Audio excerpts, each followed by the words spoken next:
자영업자 줄파산에 부실채권 시장이 뜬다. 야, 이 말이 무슨 말일까요? 무슨 말일까요? 참 어떻게 생각하면 우울한 이야기까지도 들리죠, 그죠? 여러분, 지금 부실채권이라고 이야기하는 NPL, NPL이라는 게 Non-Performing Loan이란 뜻이에요. 쉽게 말하면 부실채권이란 뜻입니다. 이 부실채권 시장을 보면 말입니다. 여러분 보시다시피 2018년 4조 8천억 원 시장이었습니다. 2019년 4조 4천억 원 시장. 그리고 2020년에 들어와서 갑자기 줄어들었어요. 3조 7천억 원으로. 2021년에는 3조로 줄어들었습니다. 근데 무슨 이런 시장이 뜬다고 하느냐, 이렇게 이야기할 가능성이 굉장히 큽니다. 그런데 여러분 알고 계시는 거 있죠? 대출 만기 연장 말입니다. 대출 만기 연장 규모 어마어마합니다. 9월까지 연장을 했는데 여기에는 자영업자, 영세기업, 중소기업들이 다 포함이 되어 있습니다. 전체 규모가 133조 3천억 원이에요. 만기 연장만 65만 5천 건에 116조 6천억 원이고요. 원금 상환 유예만 3만 7천 건에 11조 7천억 원입니다. 여기에 이자 상환 유예 12,000건에 5조나 됩니다. 이게 이제 9월 31일까지거든요. 지금 윤석열 정부에서도요, 배드뱅크를 만들어서 자영업자의 옥석을 가리겠다. 그리고 실제 자영업자들이 빚을 갚을 수 있는 프로그램도 운영하겠다. 컨설팅까지 하겠다. 이렇게 지금 이미 선언한 거예요. 9월에 가서 이거 연기 또 못합니다. 계속 연기하면 다 죽어나요. 그러면 어떻게 될까요? 여러분, 결국 말입니다. 자영업자 부실 엄청 많아요. 빚이 장난 아니잖아요. 빚이. 여러분도 알다시피 빚이 말입니다. 자영업자들은 최악입니다. 최악. 2016년 대비해 보면 429조 원, 무려 89.3%가 늘어났습니다. 지금은 909조 2천억 원이에요. 2021년 기준으로.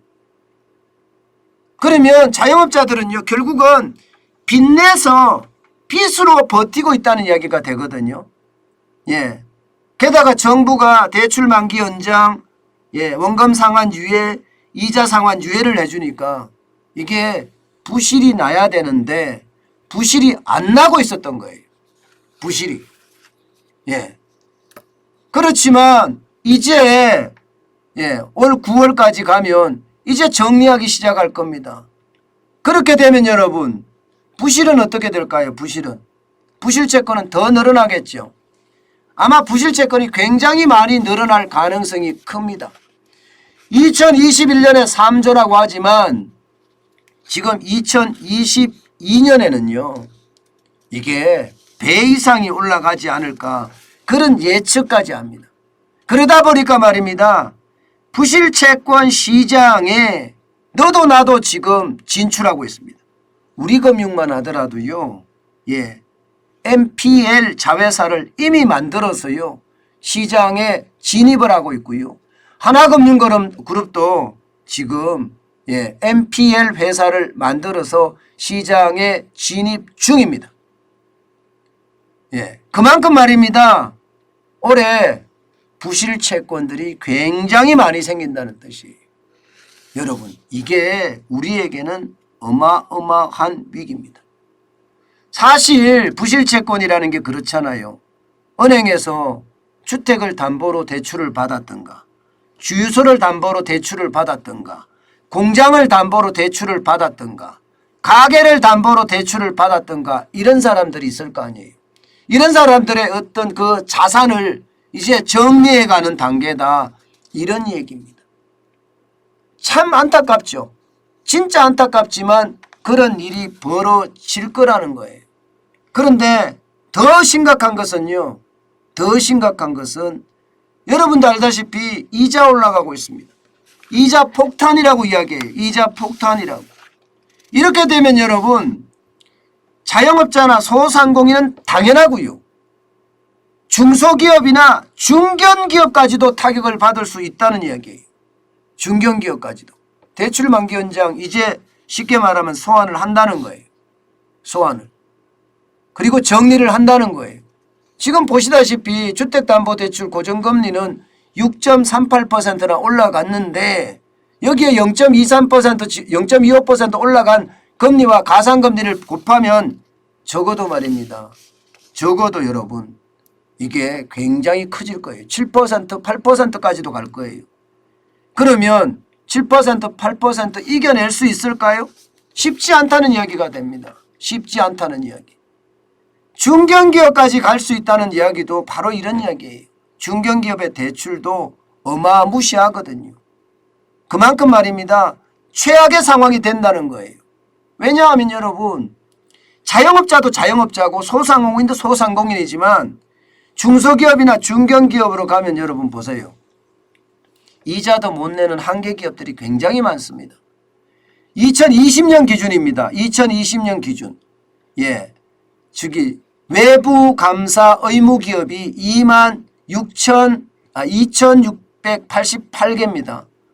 22,688개를 대상으로 여러분 3년 동안 3년입니다. 1년이 아니에요. 3년 동안 쉽게 말하면 원금도 못 내고 이자도 못 낸 기업이 얼마냐. 2020년 기준이에요. 15.3%입니다. 3,465곳이고요. 차익 금액만 124조 5천억 원이에요. 124조 5천억 원. 당장 말입니다. 대출 만기 연장이나 이자 상환을 유예하잖아요. 예, 그래서 버텨내 왔는데 만약에 이거 유예 안 한다 그러면 예, 여러분 외부 감사를 받는 의무기업이 124조 5천억 원을 들고 있다고 가정을 해보자고요. 그러면 어떻게 될까요? 금융위기 터집니다. 금융위기 터집니다. 100% 금융위기 터집니다. 예. 그래서 저는요. 문재인 정부에서 시한폭탄을 윤석열 정부로 넘겼다고 생각을 해요. 자기네들이 해결해야지 자기네들이 해결도 안 하고 말입니다. 인기 떨어질까 봐. 3월 9일 대통령 선거에 질까 봐.